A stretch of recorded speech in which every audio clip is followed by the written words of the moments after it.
Is poor form making it so that the NFL is causing more injuries? We'll find out this week on Iceman and Coach.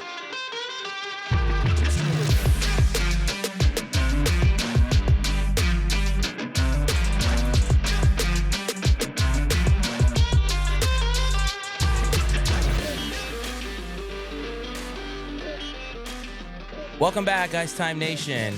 You're probably wondering what in the blue hell is going on here. I'm calling the show something else, and that's correct. This is the Iceman and Coach Sports Show, and you probably are listening and thinking, what happened to Drippin' Sports? Well, when I started this show way back, June of 2021, the world was a different place back then. I was in a different place back then. It was really in the image of myself, and I was the only person on this team, and now we have added a second person in the coach.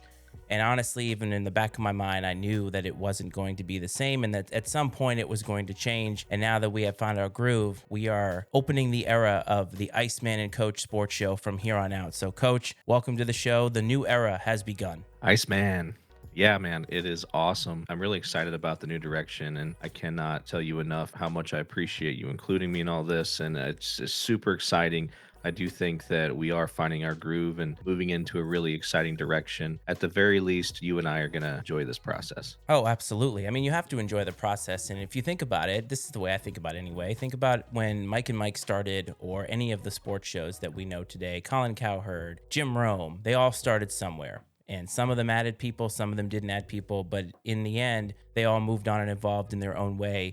And when I brought you on board, it became ours, not just mine. And so I felt like it was in need of a change at some point, and I wanted to give it a little bit more of a sports radio flair. And I think that we're going for that aesthetic. I think we've reached it a little behind the scenes here, but we have added so much in the last 6 weeks. I know the listeners appreciate it, and I know for me, creatively, I definitely appreciate it. No, absolutely. Like you said, with evolution, if you're not evolving, you're dying. And I think that we're doing the right things as far as trying to grow the show and to kind of paint it in both of our images a little bit, which is really exciting. So, beyond that, any other exciting news from you over the weekend? Not really, outside of the fact that daycares continue to be America's petri dishes, and the kid brings home ungodly and obscene amounts of germs that I, as a near 40-year-old man, apparently haven't seen in a very, very long time. And I just continue to keep getting sick every 2 weeks or so. And we were worried about COVID there for a while. We really should have been locking down the damn daycares. Yeah, I ever since our daughter got into public school, it's just been a whole new ball game. And I remember it kind of hit me one day when we were talking about how often our 2-year-old son has gotten sick throughout his lifetime. And I'm like, well, duh. Daughter didn't have an older sibling that was going to school every day, bringing home God knows what. And the little guy has that battle to fight. And so it was a tough week for us, man, over the across the weekend with some illness and things like that. It forced me and my daughter to miss our soccer game on Saturday, and got a couple parents that stepped up and coached the team. Sounded like they got a victory. So I told the mom who coached, she texted me and told me, I said, well, you're hired. I'll gladly step aside. But we have the last game coming up this Saturday. Looking forward to that for numerous reasons. But probably the number one reason would be to maybe at least stay undefeated.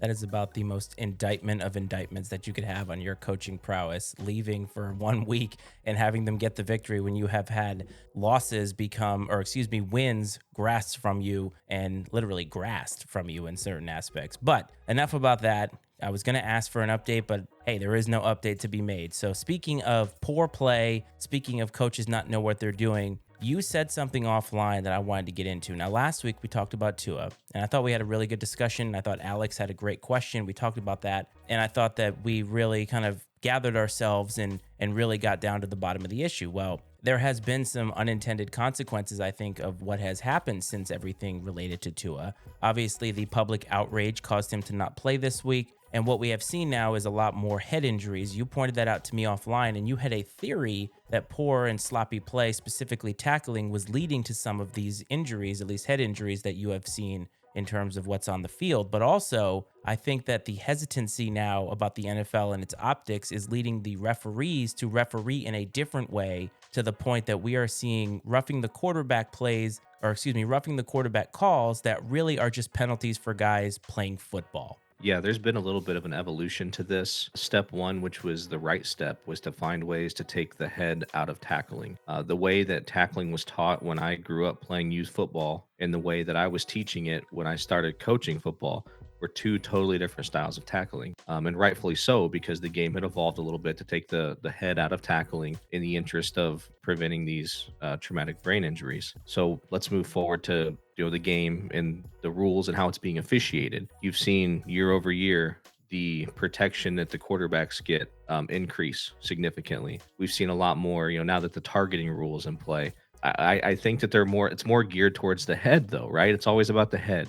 Are you hitting with your head? Are you hitting someone in the head? And I don't blame coaching staffs necessarily for the technique because I'm not sure what technique I would try to coach. Luckily, I'm not in the business of trying to come up with it anymore, but it's tough to tackle a guy, especially at full speed. If he's running full speed, you're running full speed.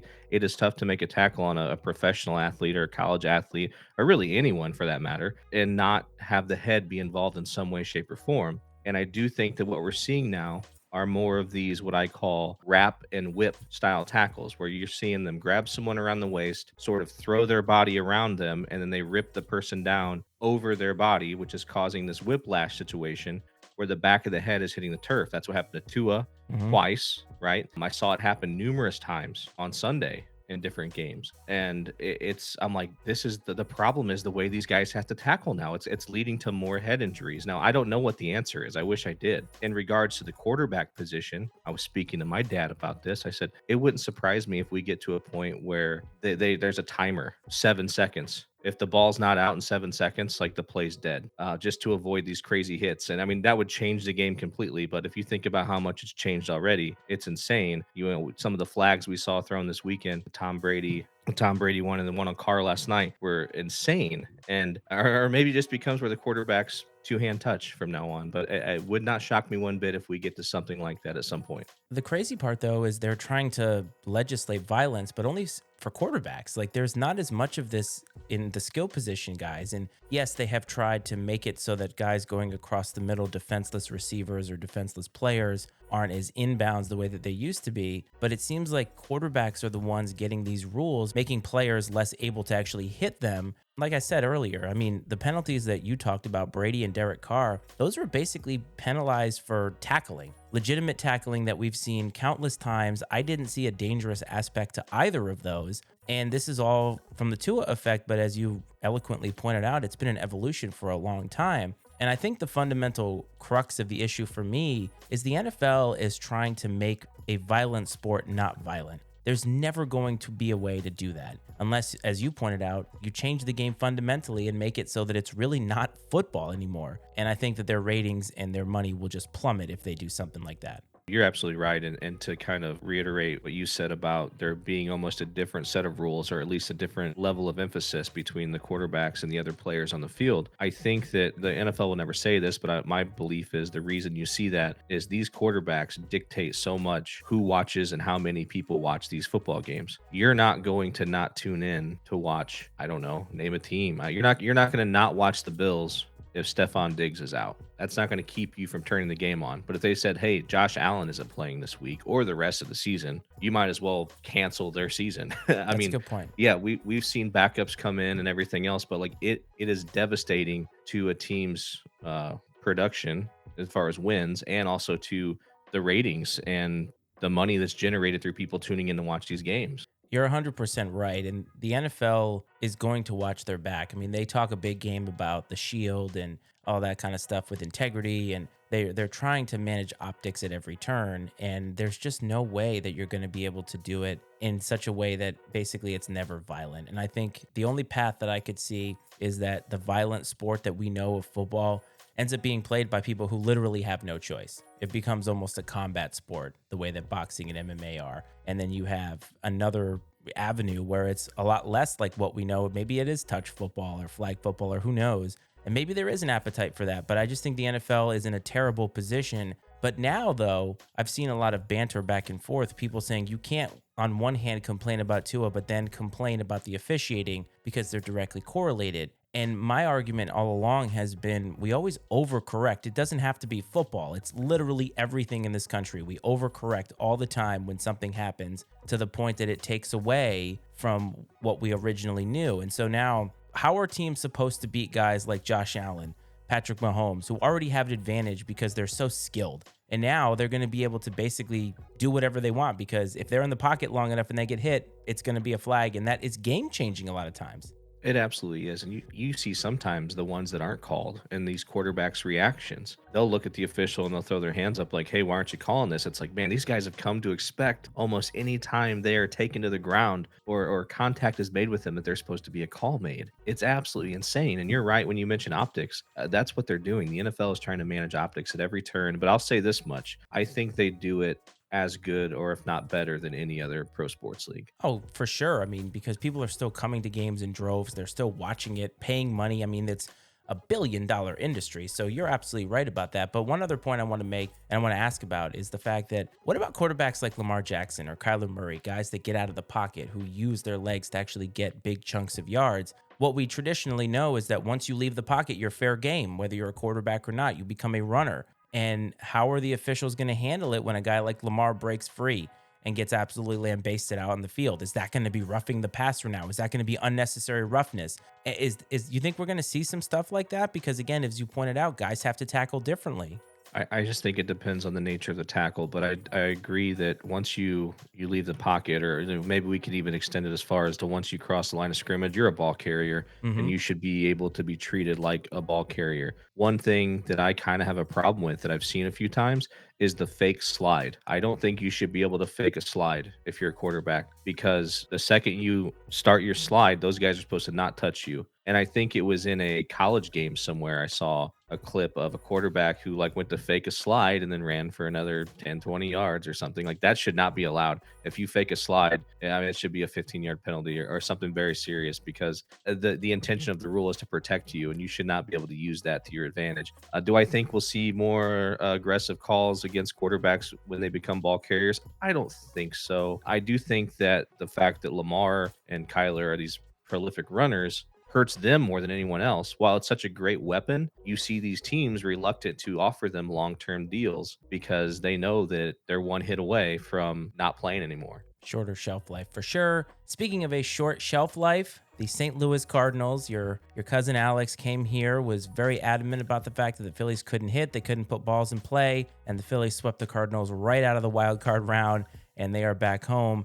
And I wanted to know, had you heard from Alex, a little bit of a wellness check? Is he okay? Yeah, he was very confident, wasn't he? He was he was in there like it was the most confident he was the whole show. Absolutely. And I reached out over the weekend and I didn't hear anything back until today. And he clarified. He's like, yeah, I had to take a couple days to sort of deal with that. Which that's cool. I do think that there's something to be said about loving sports. I think it's nice to invest yourself into something that you have no control over for entertainment's sake. I think it's healthy to some degree, and I admire his fandom. And I know though he's not the type of guy that's going to check out though by any means. He's going to be engaged through the rest of the postseason because he loves baseball and all the stats and analytics that come along with it. I just absolutely love that his first ever appearance on a podcast, he claims that the Phillies can't do X, Y, and Z and just sweep. I mean, it couldn't have been a more poetic justice for his take and just he's out there on tape. Like the first time he's ever out there, he is so incredibly wrong. And maybe that's what's entertaining. You always say that. It is, man. We specialize in that here at the Ice Time and Coach Show. That's right, we do. So, speaking of terrible play, Thursday night football. Now, we had that on Crunch Time last week, and I had it on there almost as a joke because your Colts were playing on Thursday night football, and hey, prime time. I did call it, I listened back to just make sure I got the wording correct. I called it the shitfest of the week last week, and boy, oh boy, did it live up to expectations to the point where Al Michaels, we're talking about guy who called the Miracle on Ice, said live on the broadcast, this is like watching the fifth level CBS broadcast. I mean, just shitting on it on national television. And I have to ask, what the hell? It's bad. Both of those teams cannot put it together. I'm most shocked by how bad the Broncos are because I really thought that Russell Wilson was going to catapult them into being a Super Bowl contender I think I talked about that weeks ago, and he has done anything but that. And it makes you sort of look at the Seahawks and think maybe that it wasn't Russ that was holding that thing together. And I will talk more about that here in a little while. But maybe Russ moving on might have been an upgrade. It might have been addition by subtraction in that case. And as far as the Colts go, they just don't have the pieces. You can't hang it all on Matt Ryan. He's on his way out, and he doesn't have much left in the tank. But they don't have. I mean, they have Jonathan Taylor, but he isn't being the Jonathan Taylor we knew last year. And I just don't think they have the pieces in the passing game to compete at the level that we've kind of expected from the Colts over the last decade or two.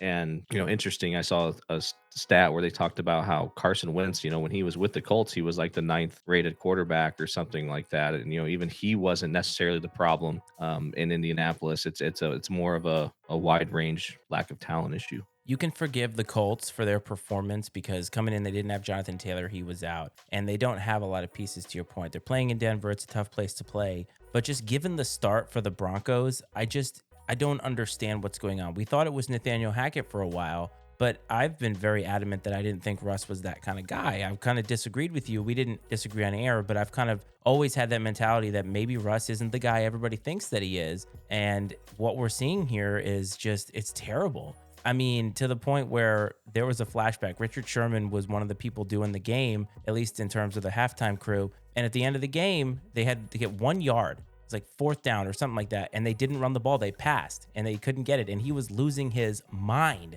in the post game because he's like, it's 1 yard. And he's been there because they lost a Super Bowl because they decided to pass at the 1 yard line. I have a hot take about that. I don't think that was as egregious of a call as people say, because I bet you 8 times out of 10 that actually works out. But you always play the result.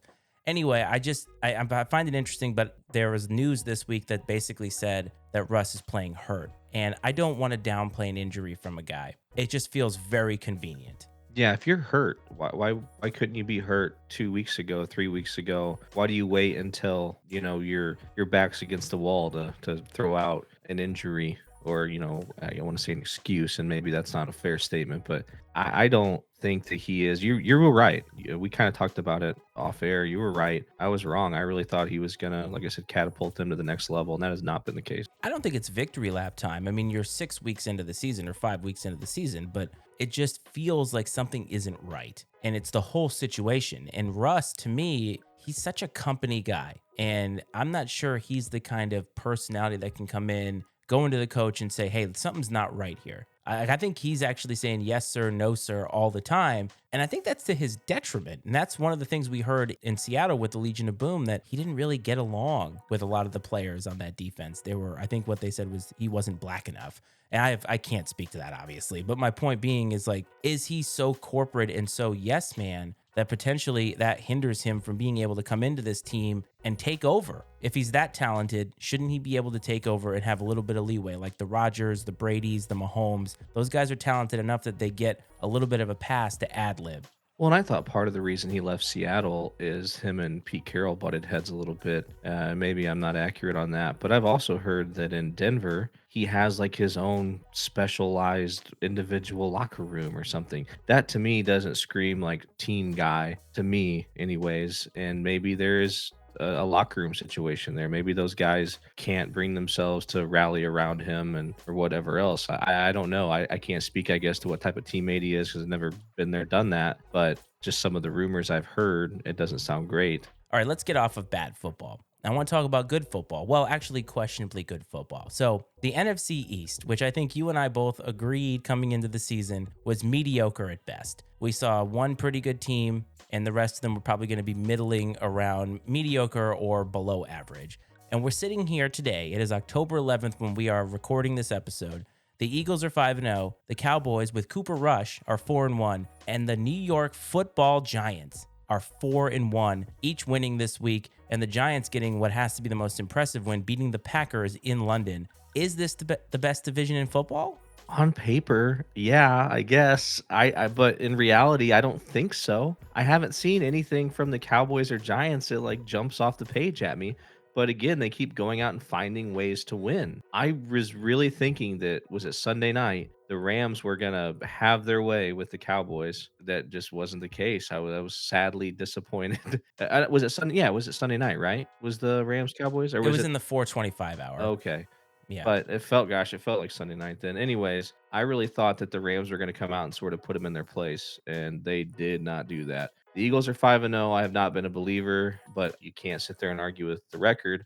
And the Giants at 4-1 is the most puzzling to me, I would say. It's also the most fraudulent. There's no way that's going to last. I mean, good for Brian Dayball and all that. You know, he's coaching his ass off. Right now, I would say that if the season ended today, you'd have two of the top candidates for coach of the year in the same damn division, in Mike McCarthy, unbelievably, and new coach Brian Dayball. I mean, hey, they're coaching their ass off. You get wins. That's what you have to do. That's what you get paid to do. So good for them on getting wins. The Cowboys will be in an interesting conundrum because I think right now they're leaning on a very, very good defense, which is putting a ton of pressure on just about every team that they play. And Cooper Rush isn't losing the football game because their defense has allowed them to be able to play very conservatively and not turn the ball over. But I'm curious what's going to happen when they play a high scoring team. Like, I have no confidence that they'll be able to get to Mahomes and contain him the way that they've been able to contain some of these other guys. I mean, the Rams, maybe that's impressive, but not even really a home field advantage for them. Matt Stafford has to be hurt. His elbow has to be feeling not great. And the Rams look like they are completely hungover from last year. Like, they won theirs and they're done. Yeah, they have not been very impressive, and it's been sad to see because it's still a very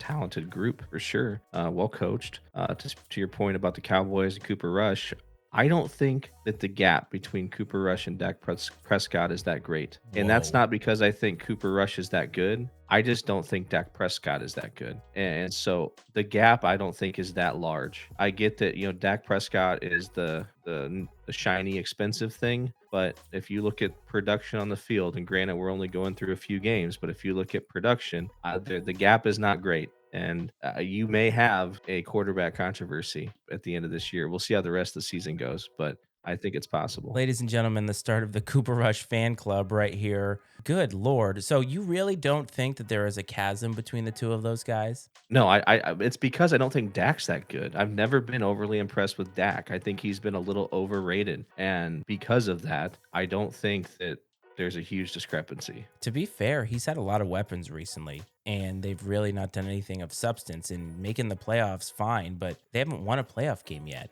And they haven't won a playoff game for a very, very long time. So what happens if Cooper Rush is the guy to do it? What then? My question to you, though, is what do the Cowboys do? Because as you know, you have to win now when a guy is paid cheap. But if they win a Super Bowl with Cooper Rush, that's not the future. So, like, if they win it with Cooper Rush and Dak is healthy, do they move on from Dak and try to start over? Because there's no future in Cooper Rush. He's been in the league forever. He probably gets like the Nick Foles treatment, sell high, try, go to one of these struggling franchises that just has a revolving door at the quarterback position, be like to the Panthers or somewhere like that. They'll be the next Teddy Bridgewater, Jacoby Brissett, the guy that starts half a season somewhere. It's just amazing to me that there are two quarterbacks in the league who have taken a ring away from Tom Brady. And one of them will forever be Nick Foles, who did absolutely nothing else in his career, like nothing else. And the Jags gave him a bunch of money and then just benched his ass after he got hurt. Like, that's how not great Nick Foles was. Nick Foles, if you looked up lightning in a bottle in the dictionary, you would see his face. I used to say that and feel that way about Eli Manning. I know Eli Manning is a little bit more talented than that, but man, that Philadelphia team that year just, yeah, whatever. It almost goes to show you though too how talented all of these guys are, that there really isn't that big of a margin in some cases, that it comes down to the little things, maybe the talent around them, a little bit of luck, the ball bouncing their way, being able to protect them, so on and so forth. Being in the right place at the right time has a lot to do with it.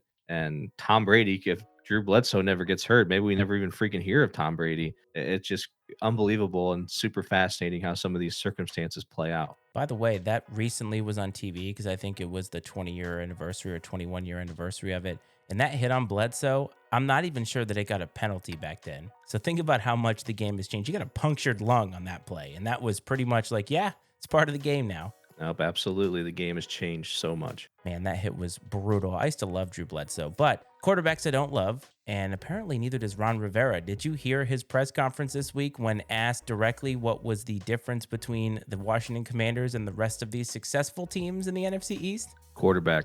Unbelievably brutal, but I guess in my mind, What is he supposed to say other than that? I mean, as a coach, is that too forward? Is that too blunt? But if that's what it is, I mean, he clarified more after that, but I was curious how you took that. You've never probably had to talk to the media as part of your coaching job, and you never would throw a kid under the bus. But if you were a professional coach, would you be that honest? I don't know. I'm a big believer that you keep a lot of that stuff internal unless you feel like your hand is forced or there's something really egregious.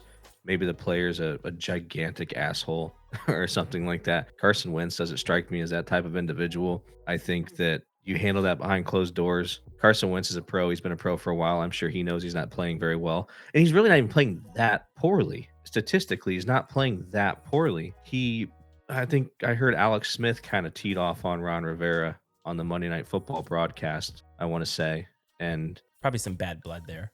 there may be, but he was just saying, he's like, I'm not sticking up for Carson Wentz, but they have way more issues. There are other issues there than just the quarterback position. And to single him out in that scenario just doesn't seem like a very professional or fair thing to do. There have been rumors that he's not the best teammate, but not because he's just an overt dick. But I think his religious proclivities and his outwardness about that have made it a little bit difficult to really be his teammate. And I mean, Philadelphia responded when Nick Foles came in, and that's why I brought it up because he was going to be the MVP that year. He might have actually won the MVP. I can't remember. Remember, he got hurt at the end of the year and then ended up Yeah. going on this run. The team never really responded after that. The next year, they went to the playoffs and he got hurt again, and Nick Foles came in and the team was rejuvenated to the point that you thought that the Eagles were going to make a run to it. The Colts really never responded to him. I mean, they petered out at the end of the year. They should have made the playoffs last year, and they inexplicably lost to the Jags, which was just horrendous. And now the Commanders look listless. I know they have a lot of issues, but I do wonder if Carson Wentz is part of the issue just because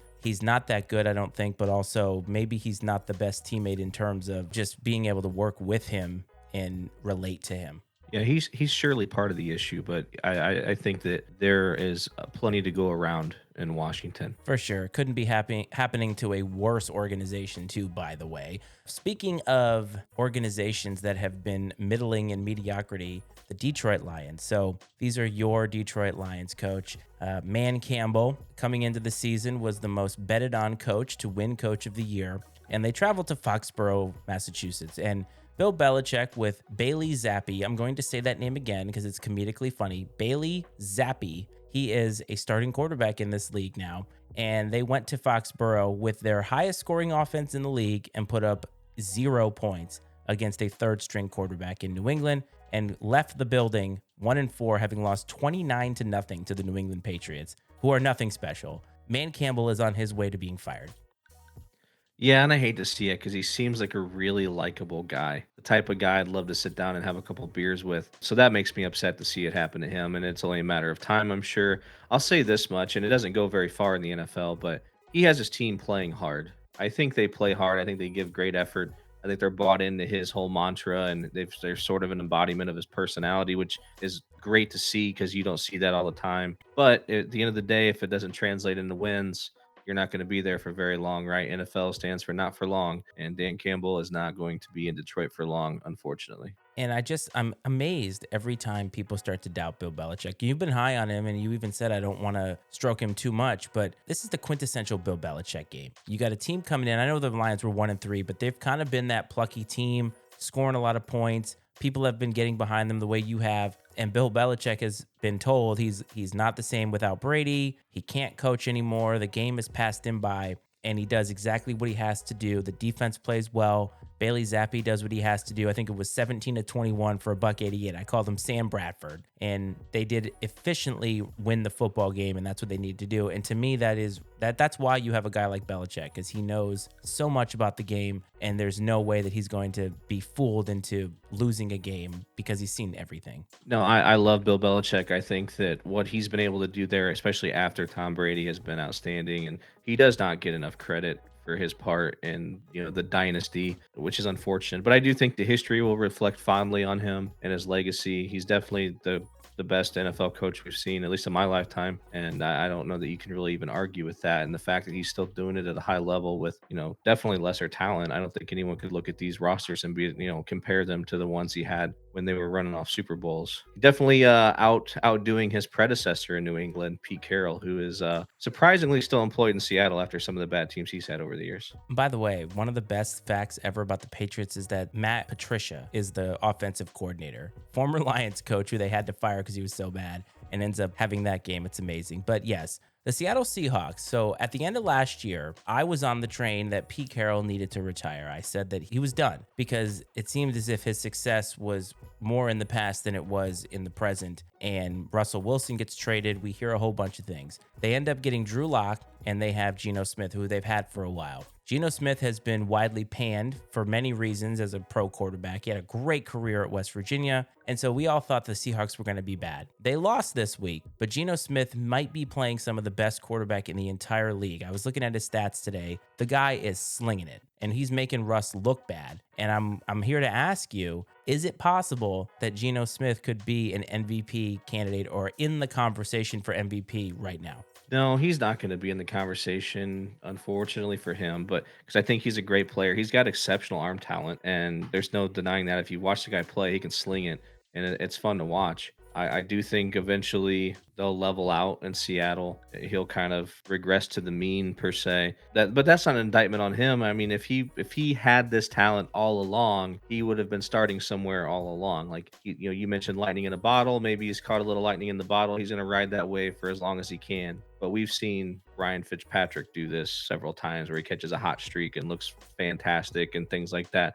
And I'm not taking anything away from Geno Smith. I think he's a really talented quarterback. I just don't think you're going to see it sustained throughout the entire season. How much of a factor do you think is motivation? Because coming into this season, Russ leaves and basically everybody says, oh, that's it. The Seahawks are done. Geno Smith is trash. I've had somebody tell me, like, Thanos, Geno Smith is inevitable. You just kind of know what you're going to get. And he's out there to prove something. And you've played probably or coached kids who feel like they have something to prove because maybe one coach doesn't think they're any good or some of the players don't think that they're good. And how much do you think that factors in at a pro level? I mean, he's been playing football his whole life, but even as a professional, you have to take some of those things personally, don't you? Oh, absolutely. And at this point in his career, he may realize that this is sort of his last chance to lock down a long term starting position, maybe get himself a really nice contract, something that he can be set for life and whatever financially as a result of. So I do think there's some motivation there to take advantage of this opportunity that he has right now because there may not be many or any more down the road. Yeah, so you don't get that many opportunities in the NFL. There's only 32 coaches, 32 starting quarterbacks. So you got to make the most of what you got. And I guess he beat out Drew Lock, which I thought was a ridiculous indictment of Drew Lock's talent or lack of talent.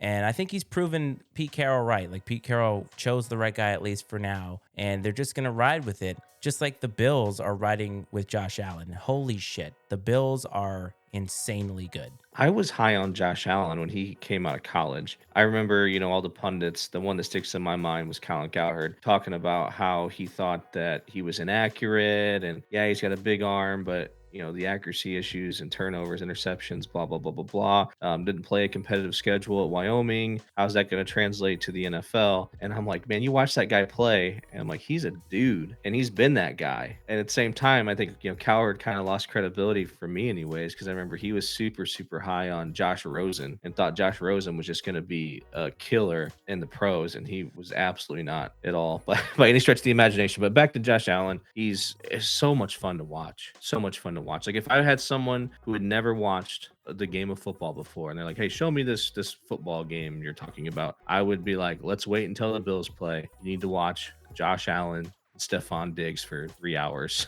What a terrible first game for Kenny Pickett to start in, too. I mean, there's no good game to start in, but playing in Buffalo against that team. And I said to you, too, like after they lost to the Dolphins, they looked impressive. And I really think they took that loss personally because they are not out here fucking around and put 38-3 against Pittsburgh. And again, Mike Tomlin teams, maybe this team isn't as talented. They have a rookie quarterback, but they're always well coached and they never usually get blown out like this. This is definitely new territory for Mike Tomlin. Yeah, it's sad to see, but I do think we're on the backslide of the Steelers dynasty as we've known it from being a top tier team in the AFC. I think it's going to take them a few years to sort of regroup and get back into things. It wouldn't surprise me if they've got several more losses like the one they took this weekend ahead of them this year.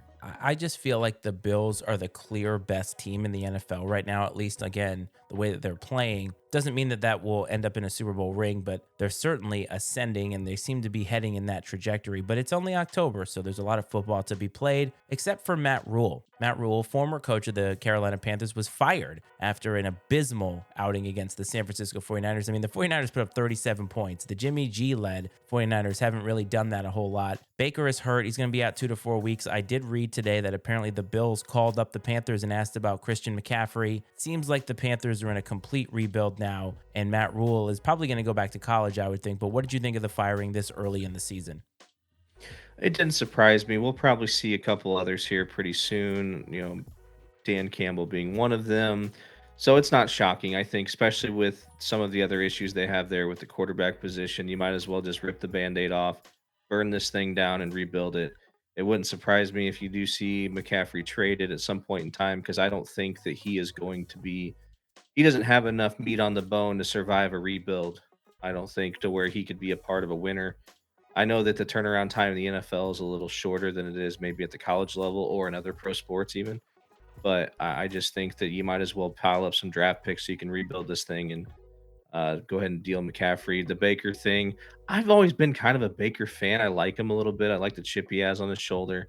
I saw he kind of got in a heated exchange with the reporter in the press conference because this particular reporter asked him if he's considered any drills to work on, basically finding holes in the pocket since he's so short, finding gaps to throw to. And he's like, "You have a drill? Tell me a drill. Tell me your drill then that you have." Like, I mean, he was going at the guy pretty good, which I appreciate that. Most of those idiots out there asking questions have no idea what it's like to be in that situation.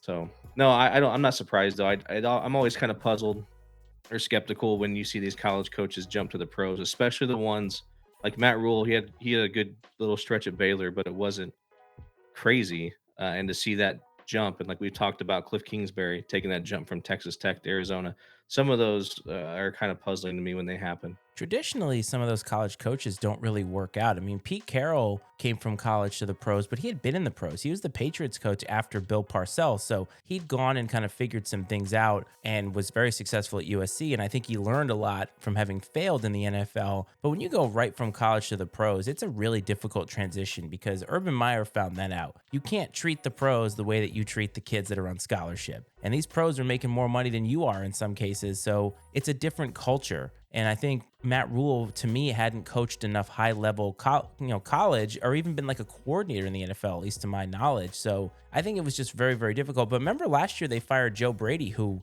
was a great offensive coordinator for LSU when they won a national title. And that seemed like a scapegoat move. Like it wasn't really his fault. And I don't know where Joe Brady is today, but I think he's hopefully got a job somewhere because he was a good offensive coordinator. Yeah, you see that a lot when things start going south. I think we saw it even it didn't happen in Nebraska when before Scott Frost left, and after like that first loss, they fired a coordinator or both coordinators. I don't know, but you start. That's the first. That's how you know you're in trouble because someone's probably coming to you and say, "Well, it's time to start making changes," and so you got to fire coordinators or coaches, and you're usually not too far after that happens. But agreed, though. A lot of these college coaches have not translated well. Look at Chip Kelly, right? Chip Kelly went.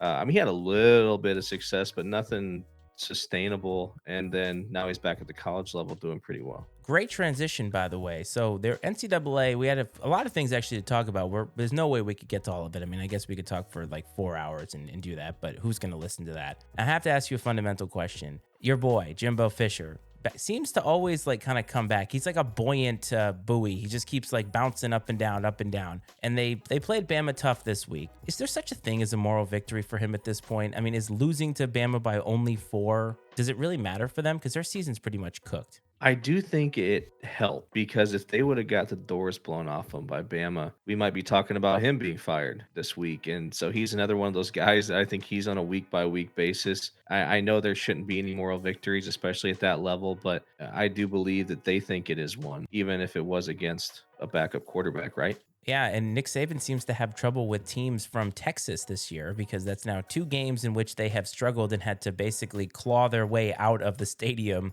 against the team from Texas. And I wondered to myself, is Alabama another one of those? They get the benefit of the doubt every year. They're sitting in the top five and they win the games they have to win. But I do wonder, without Bryce Young, are they really going to be able to be in the playoff picture in earnest? Or are they really, I don't know. I don't get that same feeling about Alabama, even though Bryce Young is very talented. Yeah, it'll be interesting to see how things play out because Alabama's got a few tough games on the schedule yet, even before the SEC championship rolls around. And, they're going to have to take care of business if they want to be in that conversation. Now, I have no doubt they'll be prepared to do so, whether they do or not.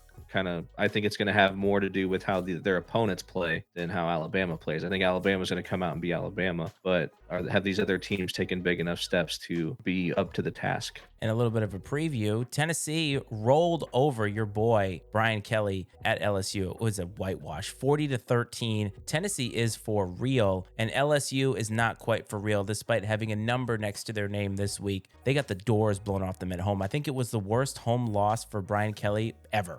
Yeah, big time BK or big game BK showed up this weekend. I've seen this version of Brian Kelly many times over the years where when the moment arises to have a marquee win or a big win over a higher ranked opponent, he seems to never be able to have the team ready to compete. I saw him screaming in some coaches' faces throughout the game and things like that. He made some mentions during the halftime interview and the post game press conference about being out coached and coaching. So I think that while he's saying some of the right things as far as taking some of the blame himself, he's throwing some of his coaches under the bus as well. On the Tennessee side, Hendon Hooker, I think that if the Heisman Trophy were to be voted on today, he'd be a tough guy to beat. And I'm sure that the CJ Stroud fans in Ohio State would disagree, but if you look at the body of work and what he's done so far this season, it'd be hard to pick anybody over him. I said that to you 2 weeks ago, and you told me it was wrong because it was CJ Stroud.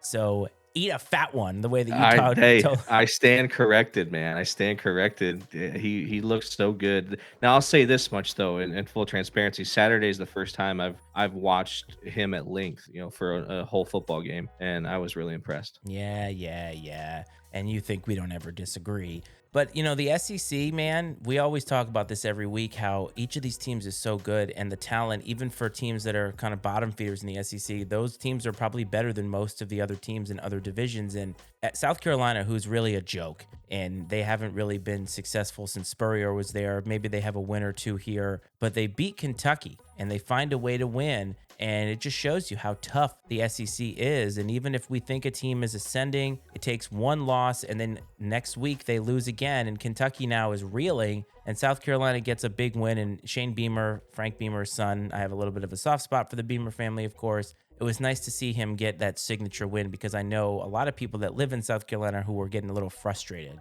Yeah, he's coaching for his job a little bit, and there may be a little bit of desperation there, but it's nice to see the parity, especially within that conference and how good all the teams are top to bottom. I do think that it's hard to become a sustainable top tier team in the SEC. We've seen, Kentucky's sort of been slowly climbing the ladder the last few years. Tennessee's sort of been slowly climbing the ladder. A&M's definitely had the talent to be up there, but to do what Alabama's done and Georgia's doing, and just be able to maintain that level at the top of the conference amongst so many other highly talented and well coached football teams is hard to do. And you see that right there. Kentucky's maybe not quite ready for the big time in the SEC because if you can't fend off a not very good South Carolina team, then the last thing you're going to be worried about is Georgia or Alabama.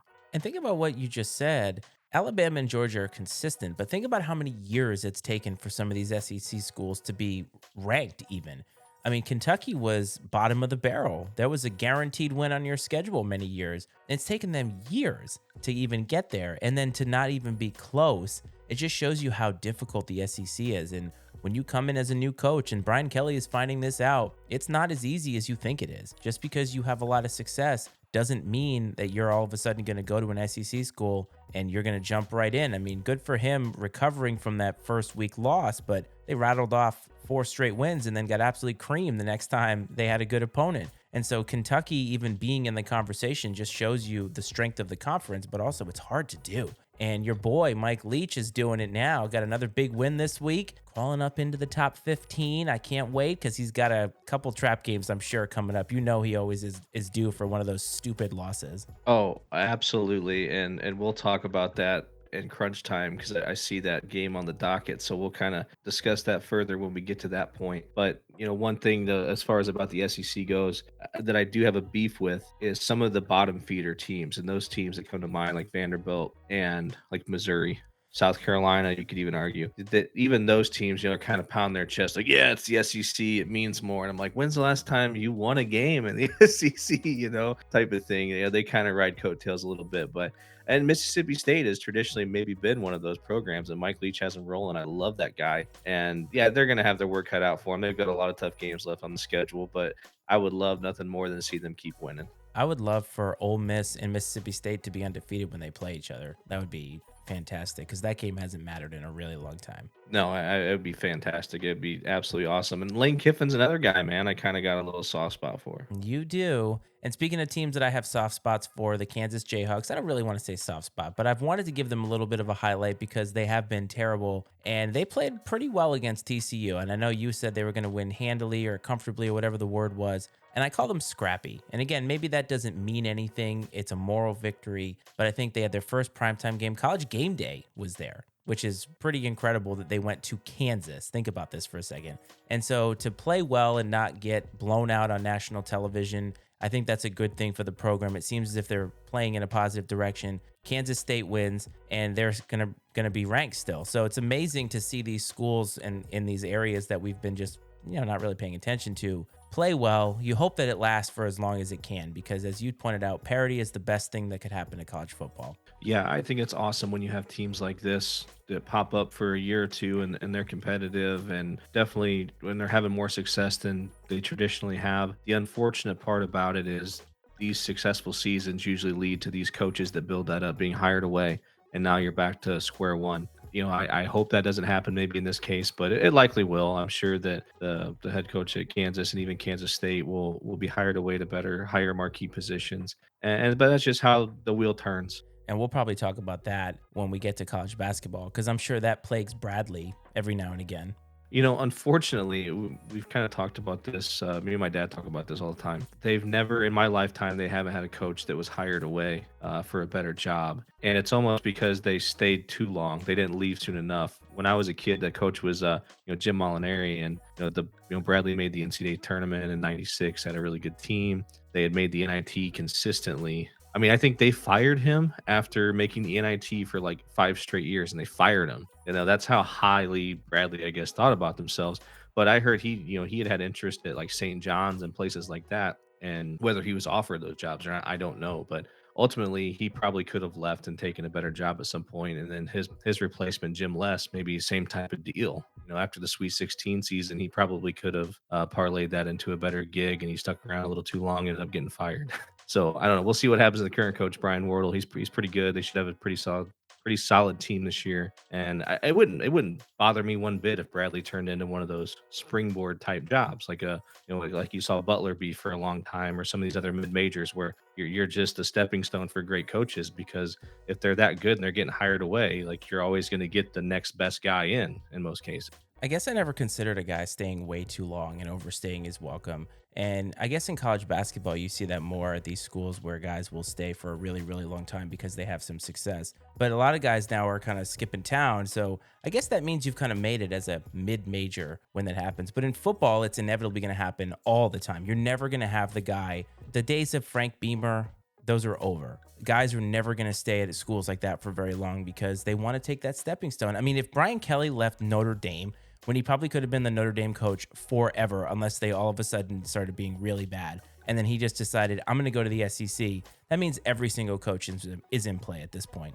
Yeah, I would say so. There's a few untouchables. Saban's not going to go anywhere from Alabama, I don't think. I think he'll retire from there. But other than that, you probably hit the nail on the Kirk Ferentz at Iowa. He'll probably never go anywhere from there. But after their performance this year, I don't know who the hell would want to hire him. But there's a couple of those guys. But no, you're right. You don't see those long term. The Woody Hayes and Bo Schembechlers and Frank Beamer. You don't see that so much anymore. Last thing before we move on, Notre Dame played really well against BYU. And I have to ask you, man, are they kind of making a little bit of a comeback? Are you feeling better about Marcus Freeman? Yeah, I'm feeling good about the direction they're headed. I think they're figuring some things out. And I was honestly a little surprised they didn't at least sneak into the top 25 after the win over, ranked BYU. But, time will tell. They're going to have plenty of opportunities throughout the rest of the season. They've got a few ranked teams left, that includes Clemson and USC at some point. So they'll definitely have a chance to, get back into the national scene. Now, they're definitely not a playoff team. They're likely not a New Year's Six Bowl caliber team this year, but they should. I expect them to get back into the top 25 here at some point. All right. Well, I want to say one more thing before we move on. And my friend Letitia, who is listening, she's a big Texas fan. She went to Texas. So hook 'em for that 49-0 thrashing of Brent Venables and the Sad Sooners. Now that's awesome. It was I was surprised. I thought that Oklahoma would at least put up a little bit of a fight, but they did not manage to do so at all. But I think Texas is another one of those programs that when they're rolling, college football is better, and their addition to the SEC here in the future, I think, is going to make that conference absolutely ridiculous. It'll be fun to watch them competing with the Alabamas, Georgias, LSU's of the world, Tennessee as we move forward. It sure will. And you'll hear all of that news on the Iceman and Coach Sports Show. And that means we're moving on, and it is time, man.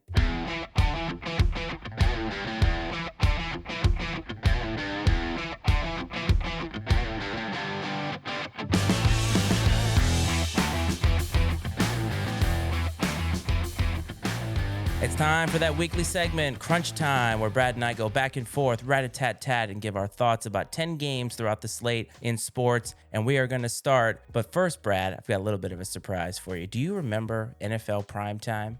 Yes, I do. Copyright infringement coming along. We're going to start. Number 10, Penn State travels to number 5, Michigan. The Big Ten finally gets a great game. I'm going Penn State here. I tell you what, they've gotten a bad rap for a poor schedule early on, but I'm buying Michigan now, especially at home at the Big House. Give me the Wolverines. All right, number 3, Alabama travels to number 6, Tennessee. Rocky motherfucking top. So we got Alabama at Tennessee. I think it's going to be a good game. I think Tennessee's really talented. I think they'll keep it close, but I'm on the Tide.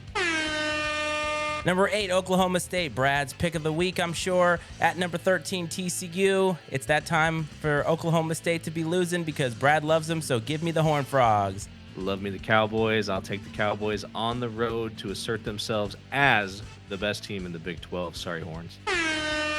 Number 25, JMU. You heard that correctly. First time being ranked. They've first year in the FBS, traveled to Georgia Southern. The only reason I had it on here is so I could give you that stat. Give me JMU. Yeah, I'll take James Madison. Seeing them pop up in the FBS and crack into the top 25 in their first year is exciting. So I'll take them. And number 16, Mississippi State travels to number 22, Kentucky. This feels like a trap game. Kentucky's reeling after 2 losses. Give me the Wildcats. Yeah, this is that game that Mike Leach loses every year as soon as you think that he's getting his team into contention. I agree. I will take Kentucky reluctantly. And we move to the NFL. The New York Football Jets travel to Lambeau Field to take on Aaron Rodgers. I like the New York Jets here. Young head coach, young quarterback at Lambeau against Aaron Rodgers. I'll take the Packers. The Baltimore Ravens travel to the Meadowlands to face the inexplicably 4-1 New York Giants. The Giants are frauds. Give me Lamar and the Ravens. This is the week that proves us all wrong about the Giants, and we realize that they are a force to be reckoned with. I think they contain Lamar and run away with the victory. I'll take the G-Men. The Buffalo Bills continue their murderer's row as they travel to Kansas City to face the Kansas City Chiefs. Easily going to be the game of the year, probably. I actually like the Kansas City Chiefs here only because they're at home. I wonder what the over-under on this game is. It's got to be like 75 or something. There's going to be so many freaking points scored in this game. I will take the Bills. I just think they're too freaking good. Give me the Bills on the road. The Dallas Cowboys travel to Philadelphia in an NFC East showdown, and the Philadelphia Eagles looking to remain undefeated coming in. Cooper Rush, a road game against a pretty tough opponent. I'm actually going to take the Eagles here. I'm feeling frisky, man. I'm feeling frisky. I'm buying into Cooper Rush. And I think right here is where the Eagles get exposed for the frauds that they are. I will take Cooper Rush and the Cowboys. And last, The Cardinals and the Flying Cliff Kingsburys travel to Seattle to face Geno Smith MVP and the Seattle Seahawks. Give me the Seahawks with a chip on their shoulder. I'm with you on the Seahawks, and I think this is a game that firmly puts Cliff Kingsbury on the hot seat. And there you go, folks. Crunch time with a little bit of background music, of course. You know, we got to get the production right. We will get it right at some point, folks. Don't you worry about that. I have a lot of fun doing that every week, man. It's just, back and forth. And, we're doing it as good as anybody else in the business right now. No, it's super exciting. It's my favorite part of the show. I look forward to it the most for sure. And I don't know, man. Maybe we need to talk about it. Maybe we can just do the whole show rapid fire. Yeah, we just do 10-minute shows where we just go back and forth and don't say more than like 2 words. We just go boom, boom, boom, boom, boom, boom, boom. We could talk about everything and anything in sports and basically be that show that literally has no scope. No kidding, right? I don't know. It'd probably be exciting, but there wouldn't be much context.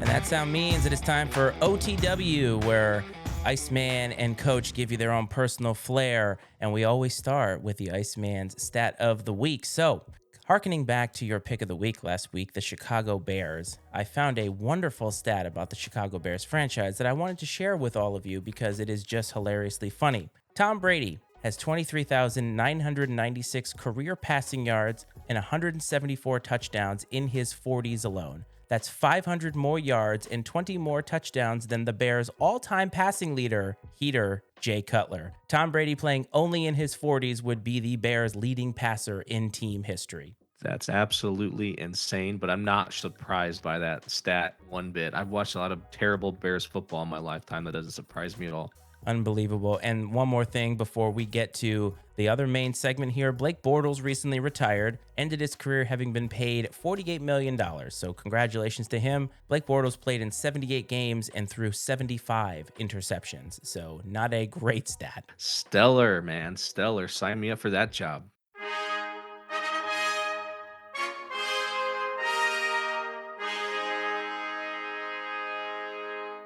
Friends, sports fans, degenerate gamblers, lend me your ears. Come and hear the future. Witness the seer of seers, the soothsayer of the people. It is time for the coach's pick of the week. Hear ye, hear ye. We got off the schneid, sort of, last week with the Bears at +7 with the Vikings. This week, I found a line that I thought was one of the most astonishing lines I've seen so far this year. USC is a 3.5-point underdog at Utah. Now, I know we were high on Utah early in the season, but after the loss at Florida, we became very skeptical. The pundits in Vegas must know something about this team that we do not know, because it seems they have been disappointing in every game they've played that has had any sort of national bearing on it or rankings affiliated with it. So I will take USC +3.5 at Utah. USC +3 at Utah. So let it be written. So let it be done.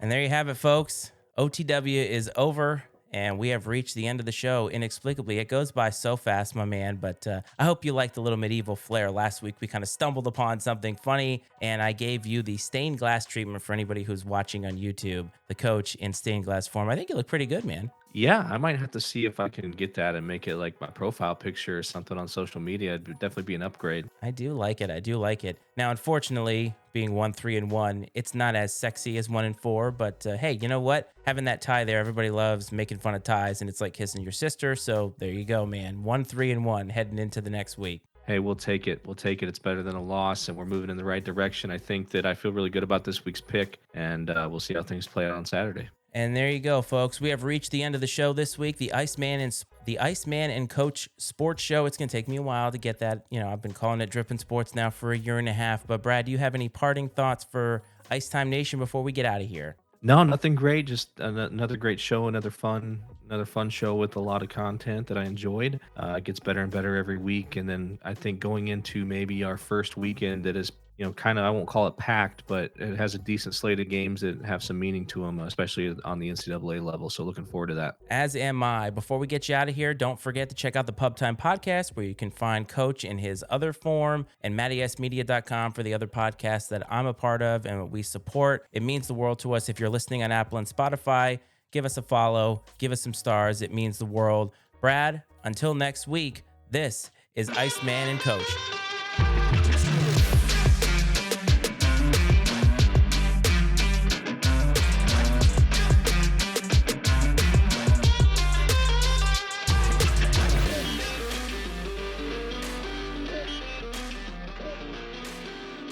The opinions and viewpoints expressed on the Iceman and Coach Sports Show are those of Matt Frates, Brad Powell, and their guests, and not necessarily those of the Matty Ice Media Network. The Iceman and Coach Sports Show is exclusively owned by Matt Frates and Brad Powell, and is brought to you by the Matty Ice Media Network.